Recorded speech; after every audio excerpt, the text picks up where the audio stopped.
From material girl to millennium megastar, with strong language now on BBC One, there's only one Madonna.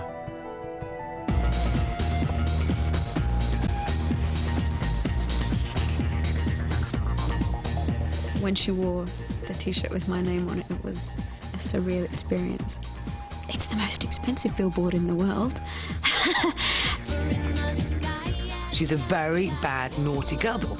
Madonna has always wanted to have her bottom smacked. She was such a free spirit in the way she was dancing around, and she just looked so cool. She had such her own style. When I go to a show, I want to be in fantasy world, and she does that. It's like when you go to see her shows, you're dreaming, you know? I love that. It's very cool.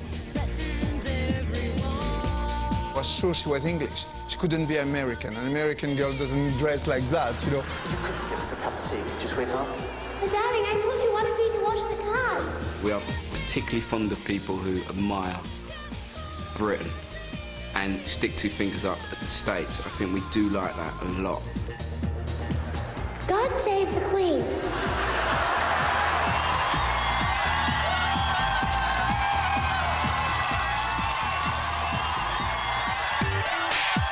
What's your name, Joe?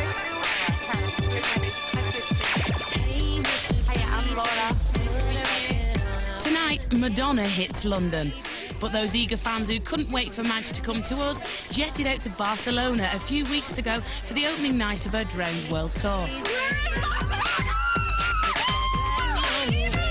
I've been dreaming of Madonna every night. I've had sleepless nights. I've been so excited, so nervous. Now I'm actually here. Makes the people come together. Let the music take control. The nation's tempestuous affair with Madonna began way back in the last century, when Britain was at war with Argentina and the Iron Lady was on the throne. Just rejoice at that news and congratulate our forces and the Marines.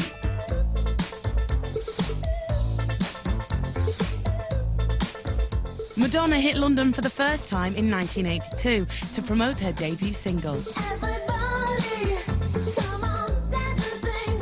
Everybody, get up and... She looked like what she was, a dancer who could sing a bit and just looked like she had a great time, you know, the sort of girl you want to meet in a club just for one night and just, you know, party the night away and then forget what her name was. It was like, I thought, she's not going to last. In January 1984, Madonna made her debut appearance on Top of the Pops.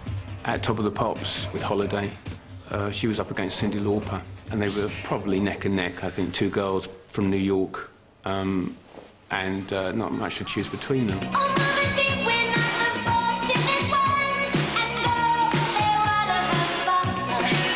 Cyndi Lauper came out and did her running around thing. She ran all over the set, was really visible, and I thought, we've lost this completely.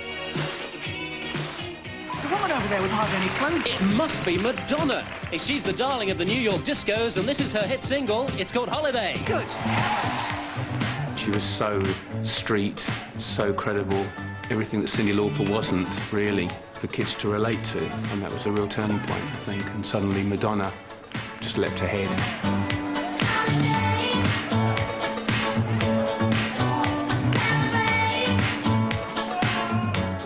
Wow,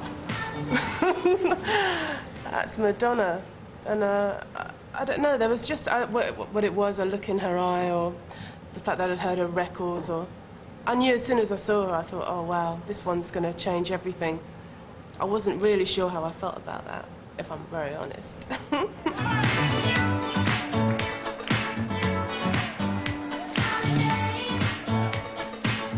She was quite plump. She was almost as plump as one of those girls from Hearsay. She was a plump thing. She was a plump little girl. But that was before she got, you know, into the mad exercise that she does. 8,000 sit-ups a day, I think, is what she's on at the moment.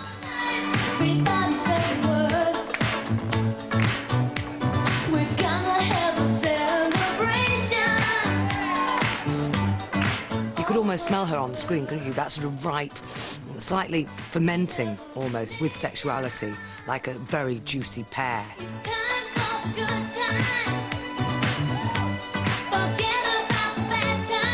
I remember Holiday very well.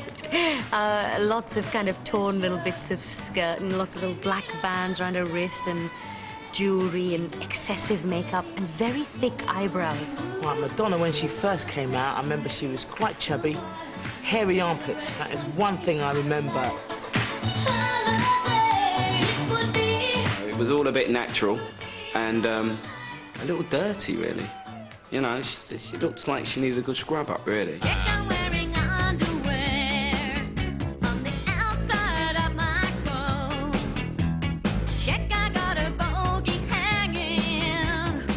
Underneath my nose, my armpits washed and blow dry, my belly button showing. This is the bit before the song gets going. She was dressing in a forbidden way. She had, you know, lacy bras and lacy stockings, and she exposed her always the midriff top and the belly button.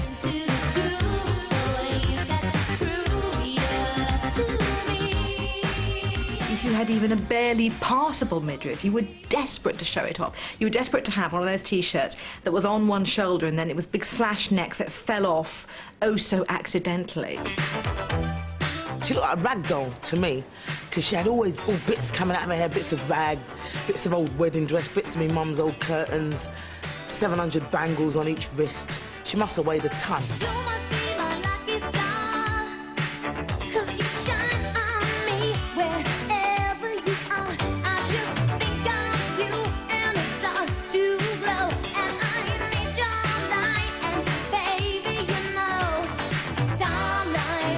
The look was very, very, very good, with like the Creole earring and with like the little top in fishnet, you know, just showing the nombril.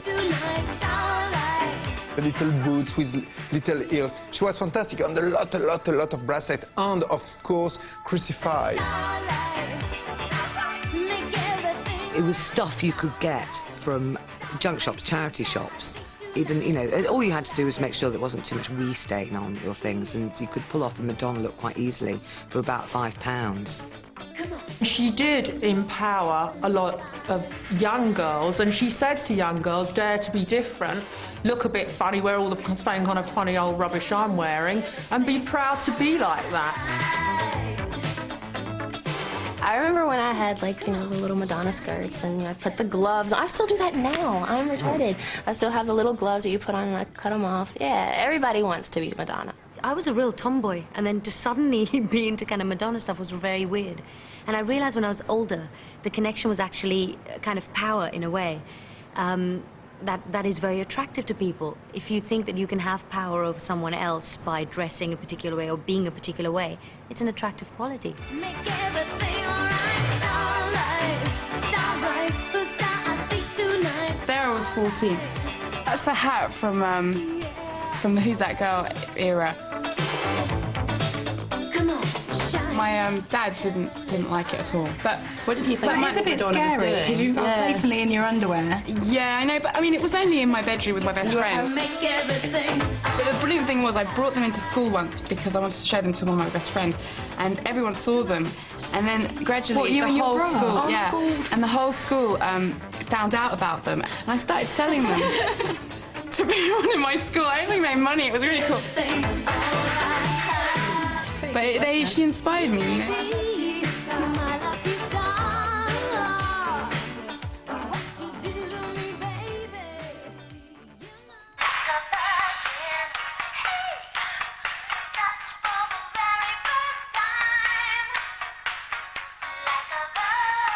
She's so fresh, she's so exciting, she's live in the studio, it's Madonna. You just won't believe this, like a virgin. Watch this.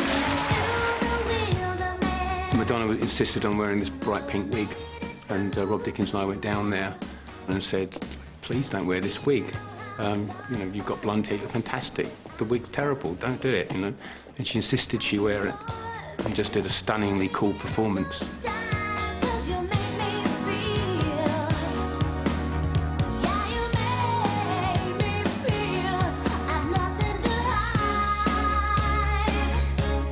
I first discovered Madonna, it was probably the Like a Virgin days. And I was quite young, actually. I don't remember how old I was. I was definitely under 10, and it was a bit embarrassing because, you know, the whole virgin thing. But, so I pretended to like her. I was like, oh, no, I don't like her. But really inside, I thought she was great. And there's just something about her. I think when I was young, it was something that I aspired to be. And she was such a free spirit in the way she was dancing around, and she just looked so cool. She had such her own style.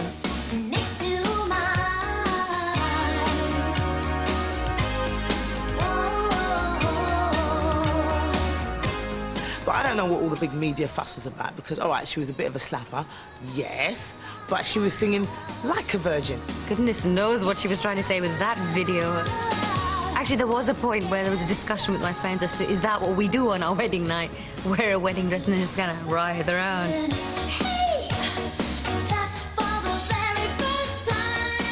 Well, it's a perfect pop statement, isn't it? You know, to have a song as catchy as Like a Virgin that 6-year-olds and 7-year-olds can sing along to in a white fairy queen outfit that 6- and 7-year-olds would love, and then with all the trappings of subversion of rosary beads and little crosses and things like that, it was perfect.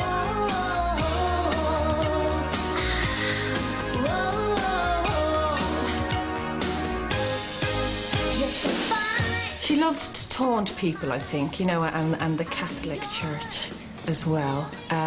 Even the song Like a Virgin would have upset so many people. I remember her once saying, I like to wear a crucifix because I like to have a naked man close to me.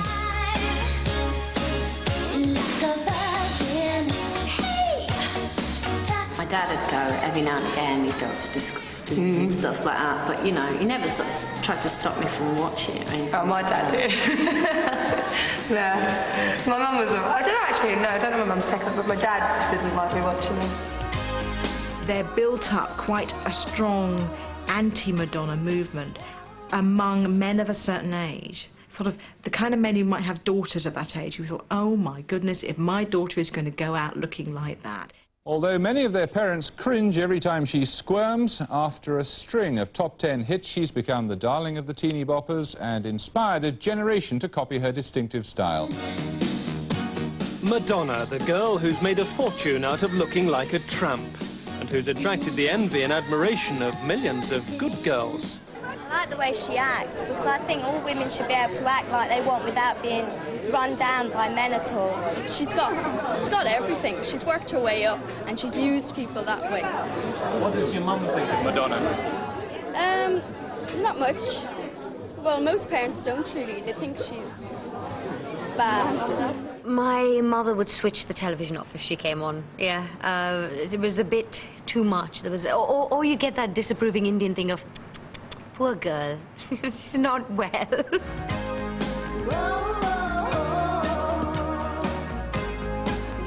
She's a very bad, naughty girl. Madonna has always wanted to have her bottom smacked. And the thing about Madonna having her bottom smacked is, you know damn well she'd really, really enjoy it. It is that sort of, yeah, here I am in a wedding dress, but I've got no pants on, and I'm going to pull the dress up over my head and bend over. Please spank my botty.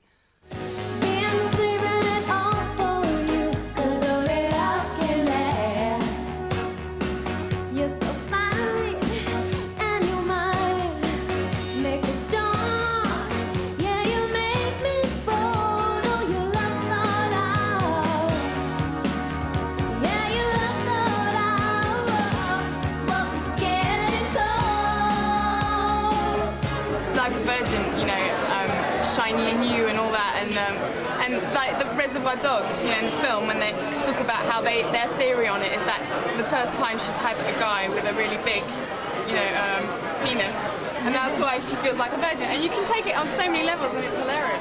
Let me tell you what Like a Virgin's about. Pain. Pain. Chew, Toby, chew. It hurts. It hurts her. It shouldn't hurt. You know, her pussy should be bubbling up by now. But when this cat fucks her, it hurts. It hurts just like it did the first time. You see, the pain is reminding a fuck machine what it was once like to be a virgin. Hence, like a virgin.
Madonna came back, 87. Who's that girl? Looking toned, muscular, fit. She'd obviously been working out and stuff. She'd obviously was fed up with all the fat, plump Italian girl jibes, which, you know, you can take it from a few mates, but when you're getting it from newspapers and television channels from around the world, it's going to make you want to either cut your throat or work out. And she did the right thing. She worked out.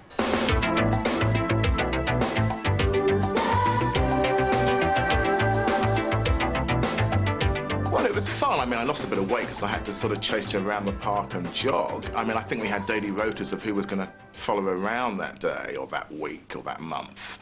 And, you know, I have to tell you that if she didn't like that, you know, she could have checked into a private clinic in Switzerland and sort of worked out there.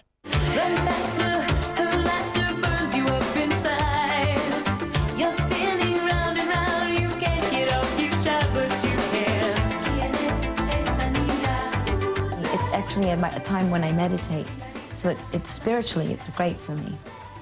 It's when I sort of tune everything out, all the problems, all the stress, all the requests, all the demands, all the expectations, and I just run. It's very, it sounds really corny, but it's really Zen-like. Please, if you're going to bring attention to yourself, what the perfect way?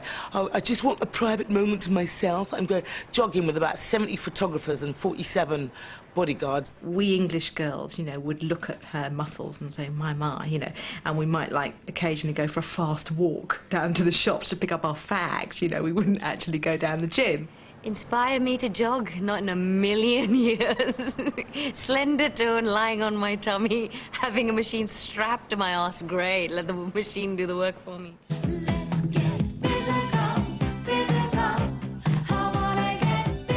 I mean, we used to laugh at the whole gym culture. You know, the idea of women doing that fast walking with those silly little metal bars along the prom at Miami or something was quite funny and very American. And you know, you expect them to be doing it in pink and with that headband round and blonde hair and with puffed up lips. And Madonna didn't quite fit that stereotype. She was a bit harder looking than that.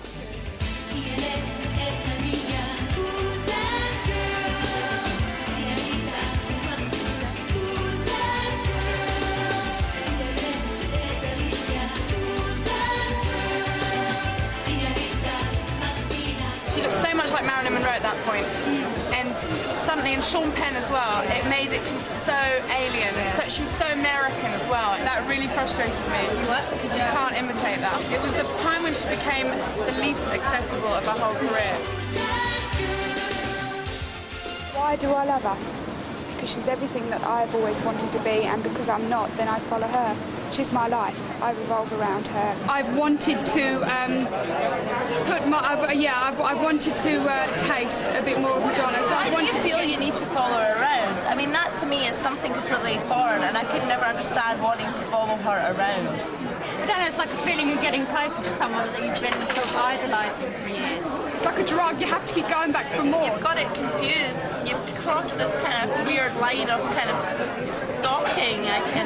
Oh no, I wouldn't class what I do as stalking.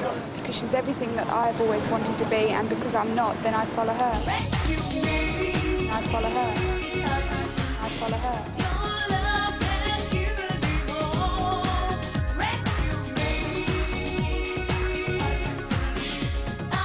You let me in? You let me in? With you, I'm not a fascist. Can't play you like a toy. Okay, this is good for me.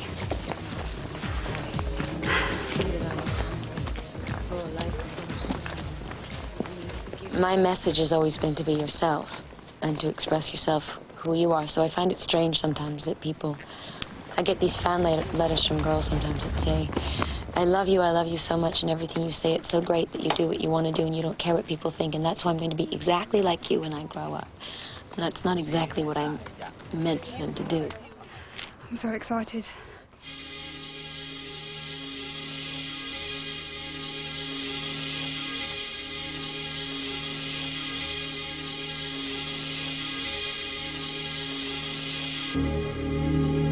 Every night, before I go on stage, I say a prayer that the audience will watch with an open heart and an open mind and see it as a celebration of love, life, and humanity.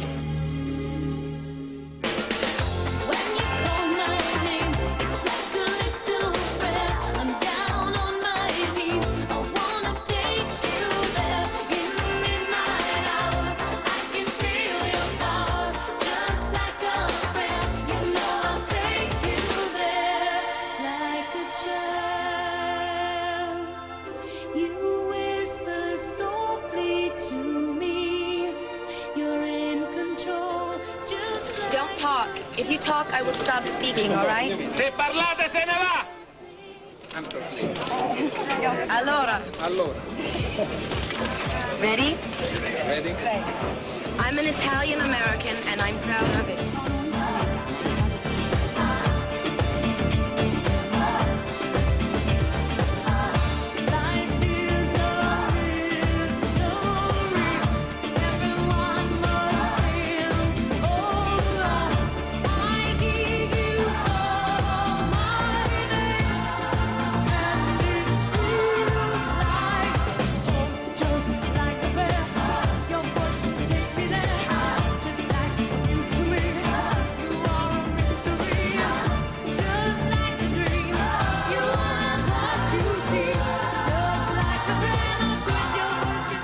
I'm sure the Vatican did get very upset about Madonna cavorting like the minx she is in a church with a black Jesus who got off the cross and got off with Madonna. And I can remember thinking, especially coming from a religious background and being a total Madonna fan, thinking, uh-oh, you know, has she gone too far this time?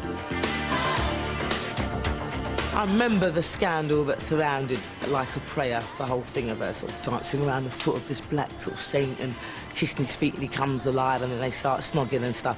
I couldn't see what the big deal was. I don't know whether it was because the whole Catholic thing, the guy coming to life and them getting off, or whether because it was a black guy and they're like, no! No!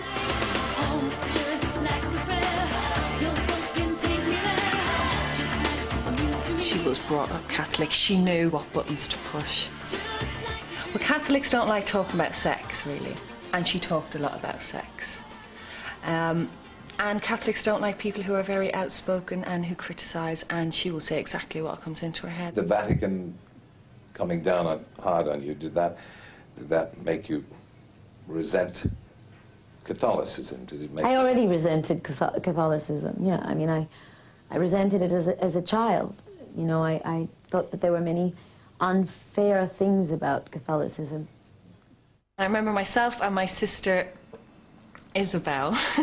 It's really stupid, but at the very beginning of that song, the very first sound is God. God? And we used to put it just on a loop, on rewind. God. And then go. God. So that's what we did with that song. God? And then we'd calm down laughing and then, you ready? God? Dear Lord, it seems like every time I'm standing in this circle before the show, I'm asking you for something extra special. But I'm here again, and they say ask and you shall receive. So I'm begging you to give me a voice to sing with this evening. Amen. Have a great show. Yeah, okay. Dear Lord, here we are again.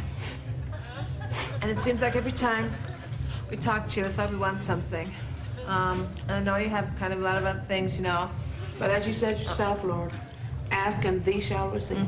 And Lord, I don't know how you're going to do this, but please help Jennifer to be funny tonight. All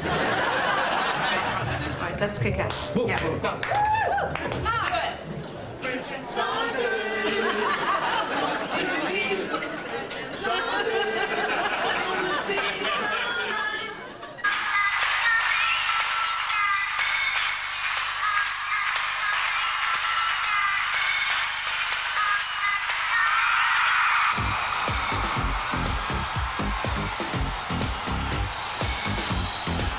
All right, America! Do you believe in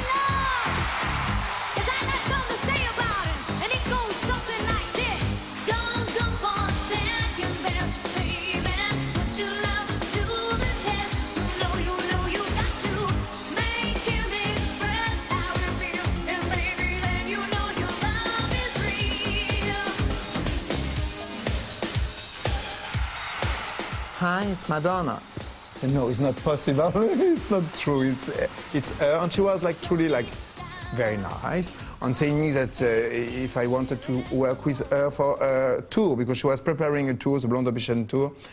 So if I was okay to make the clothes, of course, I should have killed anyone else should have done that job.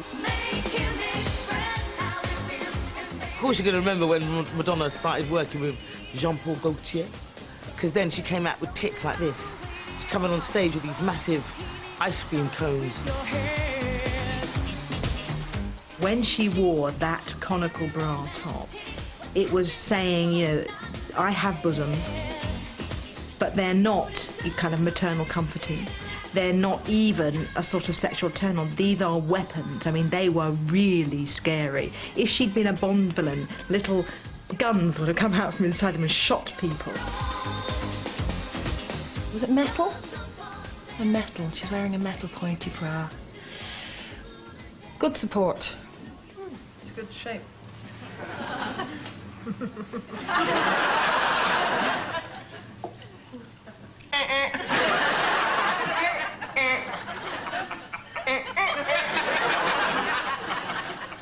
I feel this bra, you know.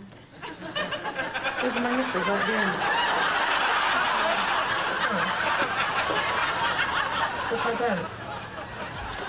He likes to have a little joke. You know, he's like a little elf, really, but a troublemaking elf, I think. You can see why Madonna would be drawn to him, because he had that wonderful Paris glamour about him, but he also had a massive amount of English sense of humour, and he knew how to play with imagery. The fact that he always goes onto the catwalk at the end of his show wearing a kilt. The man is not Scottish. By adopting an avant-garde designer like Gaultier, she successfully repositioned herself to the much more sophisticated gay market.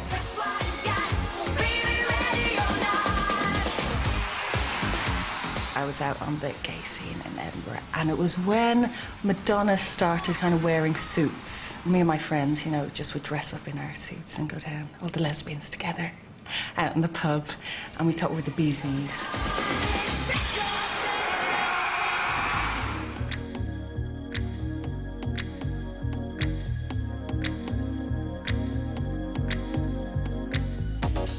Strike a pose.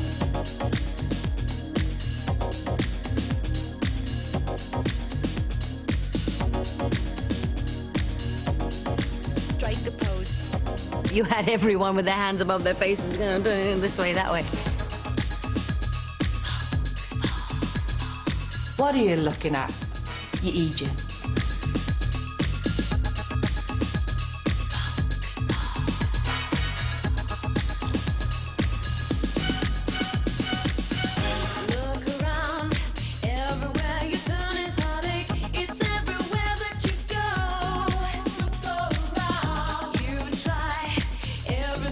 Voguing was a very gay thing, wasn't it? It was all the gay clubs, all the gay guys giving it all, because they can obviously, they're the best dancers in the world.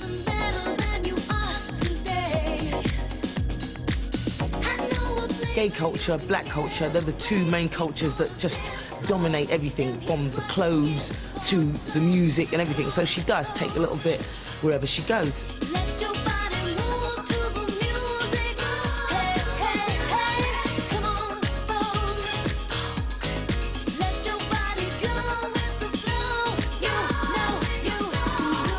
Everywhere you went, if they played that song, even if you could Vogue or not, you had everyone with their hands above their faces going this way, that way. And it was actually, I think she did it from a comedy point of view at the end of the day, I guess.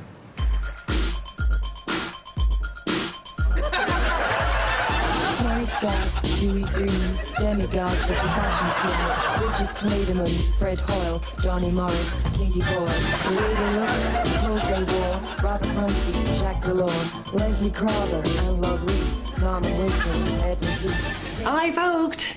I was known to vogue when I was younger. Oh God, yeah, and everyone would take it so seriously. And this was the time, early 90s in Edinburgh, going to the gay clubs. And of course, the gay boys, you know, would vogue until they dropped.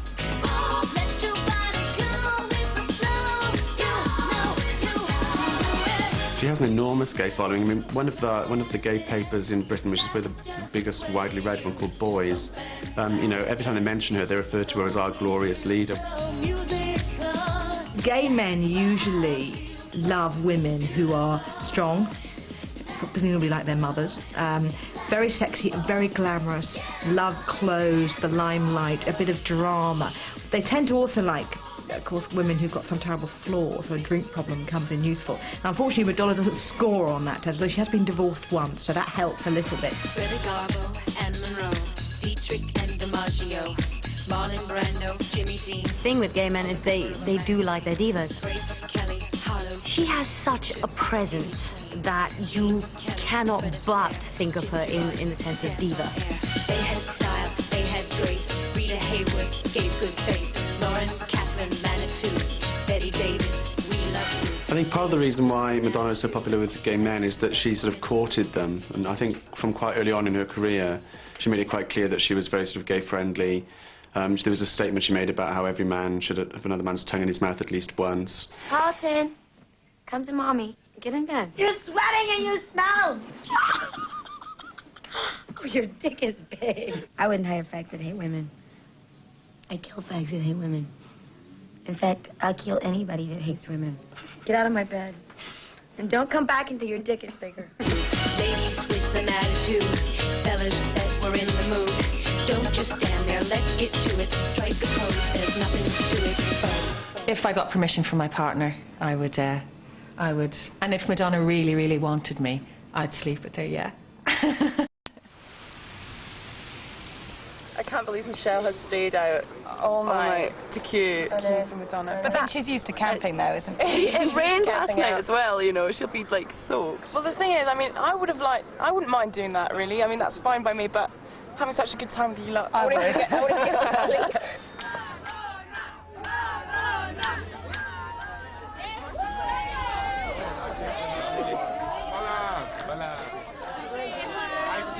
I'm very, very tired. Extremely tired.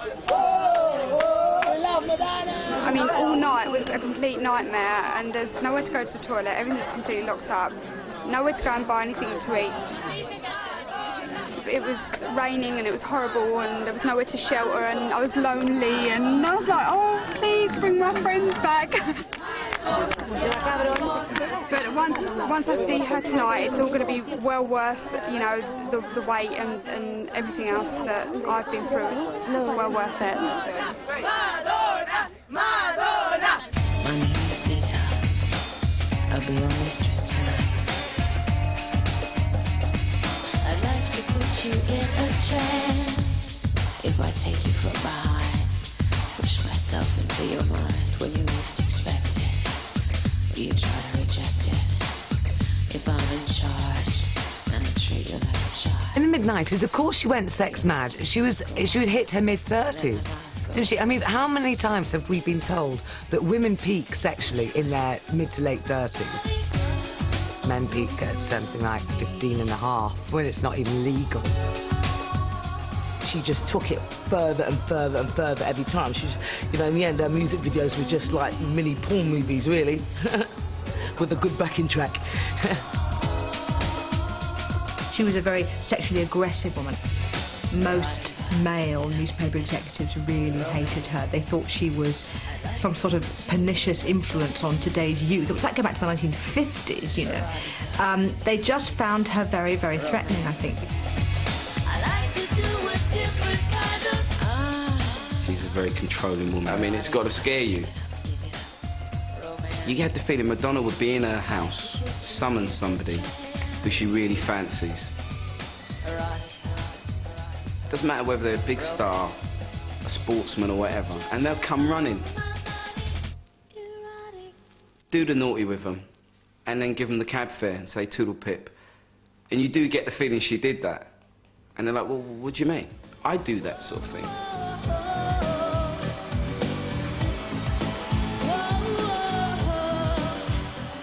It's outrageous. You don't go to a pop concert to watch someone masturbate, or do you?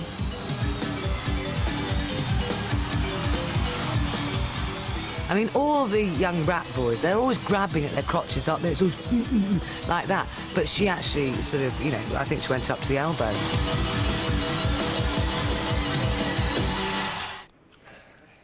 I do remember her demonstrating how to give a blowjob on a bottle of water. I think it was a Perrier bottle or something like that.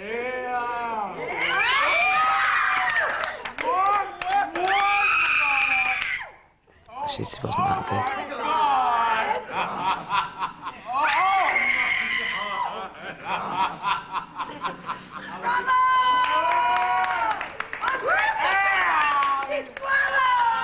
Okay, show us how you do a blow dry with that bottle. Oh my God. Okay. She's doing it. Oh my God, she's gonna do it. She's gonna do it.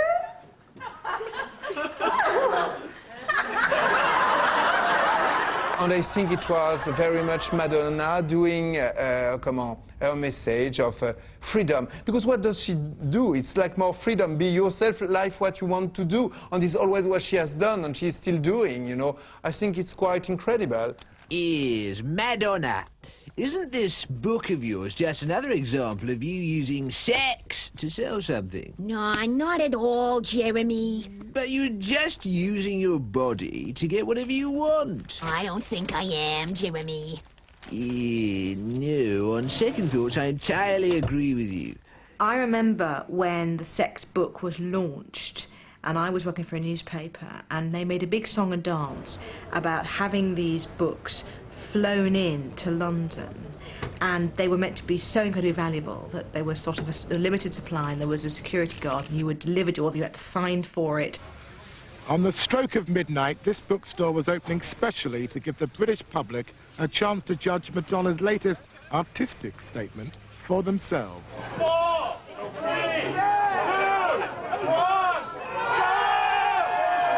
I remember the first time opening the book, the sex book, and I was just like, Madonna needs to sell 800,000 copies around the world just to break even on this project. And even if it is a success, after sex, what does she do for an encore? I wasn't offended, I was just titillated. This is the one. I hope I can show. Can I show it? If you can or you can't. Oh well, I just think no, you can't. I don't know about this. Have a look. Show it to me. No, you can't show that one. No. Well, I dare you to be a man and not flick through the pages of her book. I think we all did, and we all had a favourite shot. Have you got the new Madonna book yet? I've seen bits of it. It's actually quite heavy, you know, especially if you're holding it in one hand. I mean, mine was her hanging from the wall, nude. I thought that was art of the highest quality. It leaves an image in my brain and in my mind that will never go away. In fact, if my wife would let me, I'd have that picture on the wall. Traditionally, yes. I think, men often use photographs of that type, and I assume women as well, in an aid for masturbation, for enjoying themselves. Has that occurred to you that the book would be used in that way, and is that something that you've dwelt on? it's occurred to me, and there's nothing wrong with it. Artistically, you do need people like Madonna to push the boundaries. Whatever you think of it, you need people like that to do that. Because if she didn't, 2 years down the line, you know, Claire from Steps would have done it, and that would have been shocking. Look, Madonna, the most important thing is don't publish the sex book. But why? It's good, and I'm in the nutty. Look, you try telling your kids they can't have sugary drinks when you're in a book like that. What I think about it. The sex book was a miscalculation. She'd already established herself as a woman who was willing to wear sex on her sleeve, and I think she just got too one-track-minded at that point. I think it took her a long time for her career to recover, in PR terms, from the disaster that was the sex book. Express yourself, don't repress yourself. Express yourself, don't repress yourself.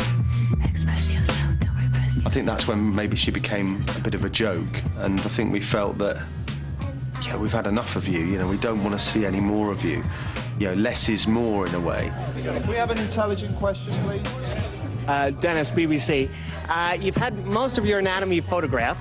I wonder if you thought about maybe bringing out a book and letting us see a few internal organs, possibly your kidneys, fallopian tubes. Madonna, you've had your navel pierced. Do you think you can have your brain pierced so you can have a stud in your head 24 hours a day?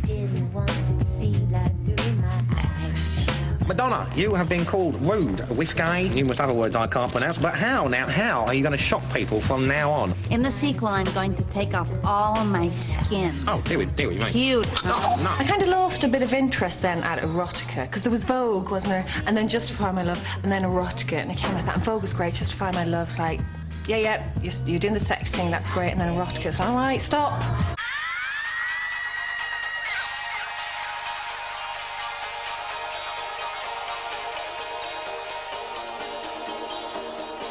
Zephyr in the sky at night, I wonder.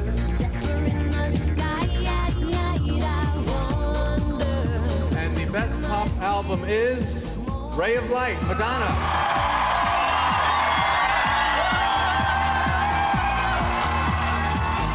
A former laundry worker slept soundly in his West London flat last night, oblivious of the fact that a song that he wrote 20 years ago was winning a Grammy Award in America for Madonna. I must thank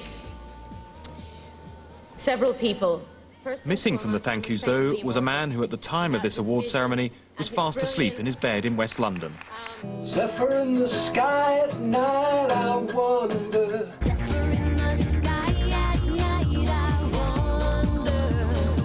Do your tears of mourning goddess of the universe, come quickly.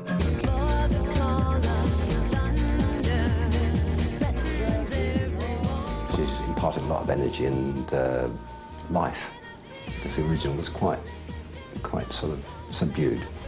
A very spiritual song, but now it's a disco hit. She's very good in an A&R sense at discovering new talent. I think she's got a very good ear. She knows what she likes, and she knows how to approach a market, and she knows what's going to sell. To produce Ray of Light, Madonna enlisted the help of yet another obscure British talent, William Orbit. The Madonna world was light years away from where I was. I was doing kind of electronic, ambient records. Your heart is not open, so I must go. Nothing that, you know, the person at home would have heard of. I think she thought I was an incredible space case. And she made it very clear that she's something along the lines, I'm not the kind of girl that just goes away and comes back when it's all done. She was there to produce, and that meant that she was going to be there all the time and very much involved, and I better get used to it. I was your fortress. Someone like Madonna has every angle covered, and you get the impression that she is an absolute tyrant, and I love that. She's a control freak, like all these people are, and it's both attractive and repellent at the same time. And so you could say, well, that makes you a rather heartless person. I would say it makes you very professional.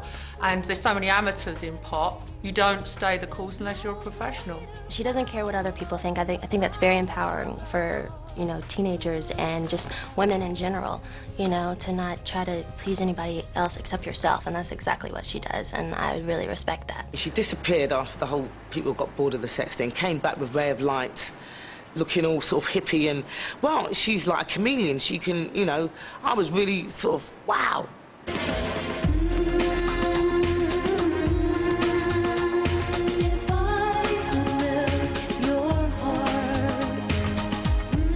I mean, we used to have a joke about her and call her the psychic vampire. Which is not a completely derogatory term, because you could also apply it to David Bowie, for example. And these are people who morph, apparently effortlessly, into somebody else. OK, Mitch, what's next, please? OK, now Madonna has reinvented herself again. We've had the sexy phase, the religious phase, the Indian phase, and now, after winning 4 Grammys last week, this is the, I think, the Japanese scary phase. Be the same because of you. Nothing really matters. Love is all we need. I'm trying to do the circuit dancing. It's quite bad, but isn't it? But you know what? Okay, but you know what? Yeah. In her defense, you guys are going to be doing the jerky dance in 6 months, in 3 months. No. Hello, Austin. Hey, Basil, how are you? We need your help. Someone is seducing our top agents. As you can see, she's a master of disguise. Ooh, Earl.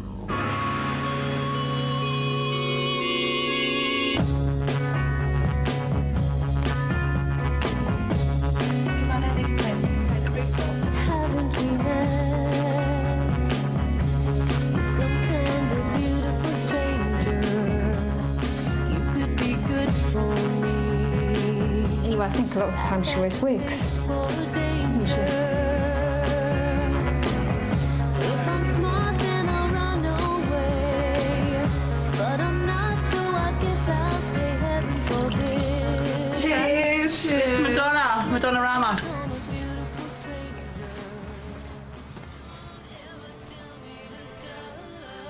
That looks really good, actually.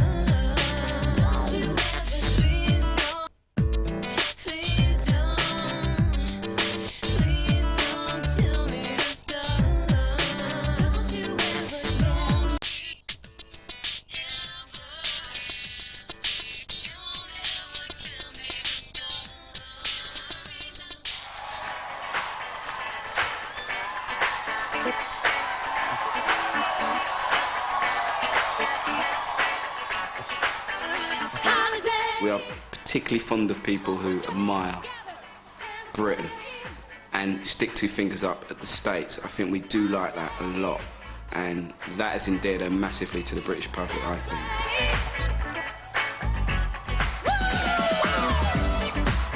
If you read our tabloids, which obviously we all do, you start to believe that we are a nation of slightly remedial people that get totally giddy about the fact that Madonna likes us. Hey, did you know, isn't it great? Madonna really likes us.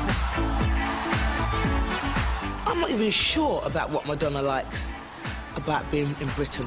Maybe she doesn't need as many bodyguards here and therefore it's cheaper. I have no idea, because it certainly isn't the weather. I've always loved many aspects of England. Really? What sort of things? Well, you know, the shopping centres, the burger joints, the donut shops, you know, the multiplex cinemas. Oh, wait, hang on, we got all that off you a lot, didn't we? Eh? I was being ironic, Parky. That was irony.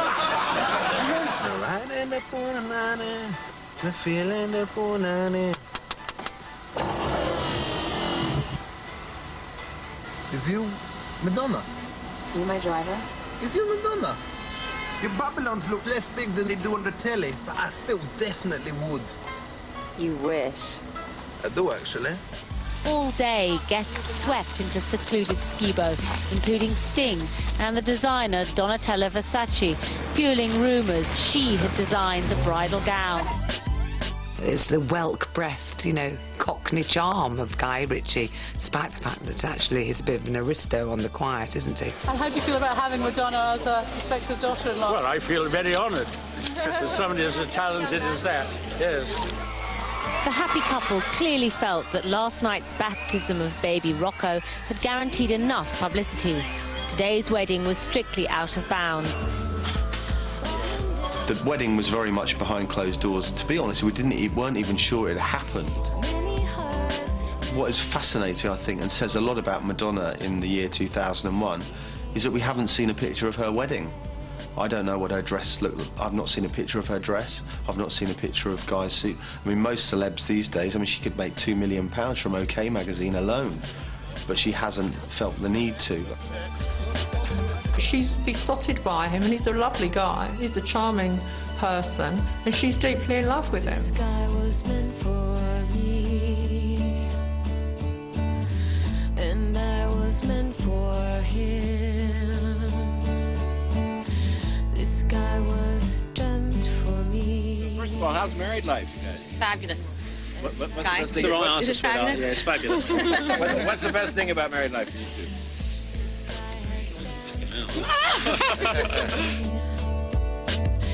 And I have danced for him.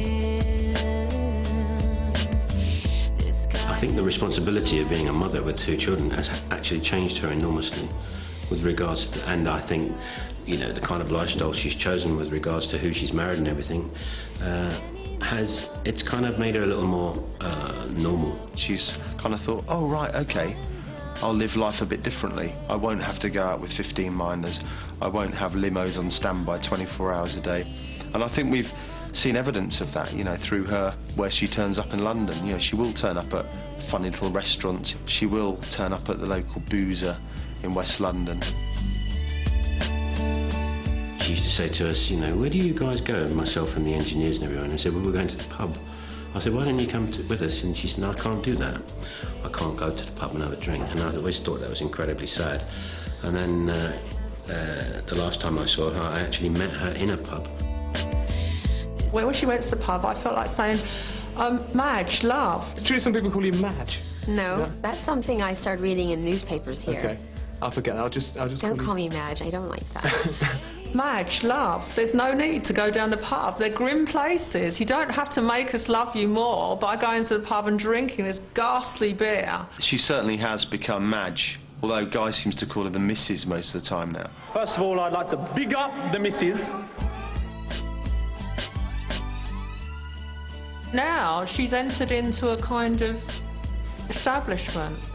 She's now recast herself as upper middle class mum living in a posh house in London. It's a tremendous honour to be recognised by the UK for this record. Madonna would have liked to have shared this message personally, but unfortunately she's a little bit busy at the moment. Huh? You couldn't get us a cup of tea, could you, sweetheart? But darling, I thought you wanted me to wash the cars. I suppose what I found quite nauseating was that the whole world chose to publish the picture of her and Lola, her daughter, with Guy at the car wash. And I felt like saying, oh, hold the front page, you know, woman washes car.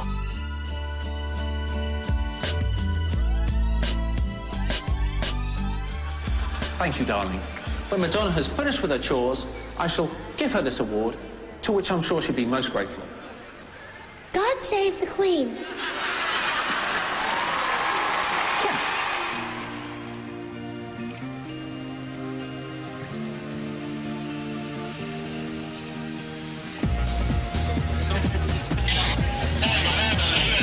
Got the ticket. See, Madonna! See, Madonna! You can stick your only bra.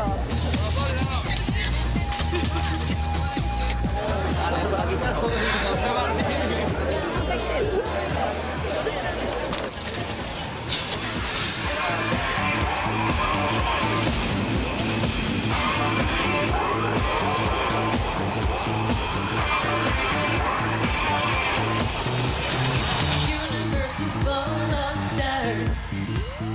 Nothing out there looks the same. The same. You're the one that I've been waiting for. I don't even know your name.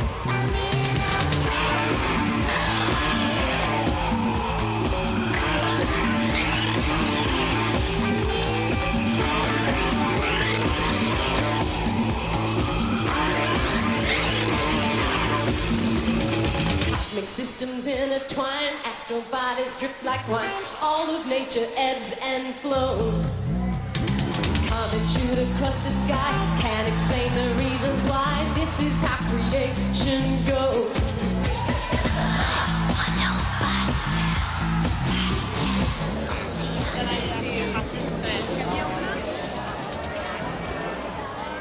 Where's Michelle? Is Michelle anywhere to be seen? I'm stunned. There they are. I was really crying. They've flown 700 miles. The concert's over. Hello! Was it worth it? Yes, I'm fine. Oh my God. Did you enjoy it? Enjoy it. It was astounding, wasn't it?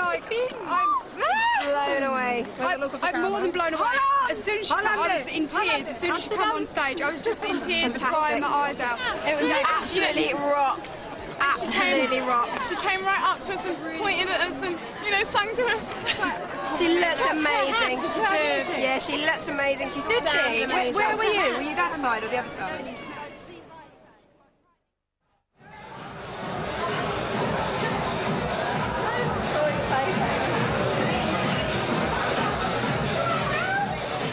Life is a mystery. Everyone must stand alone. I hear you call my name, and it feels like home.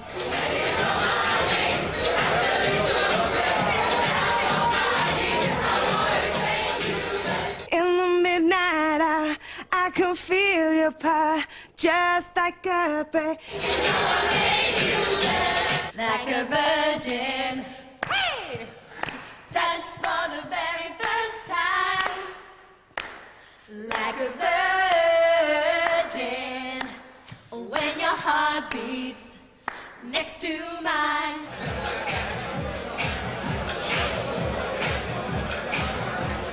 Get into the groove, boy, you gotta prove much higher your love to me, yeah.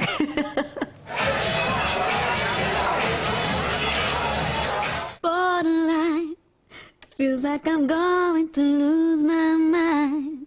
You just keep on pushing my love over the borderline.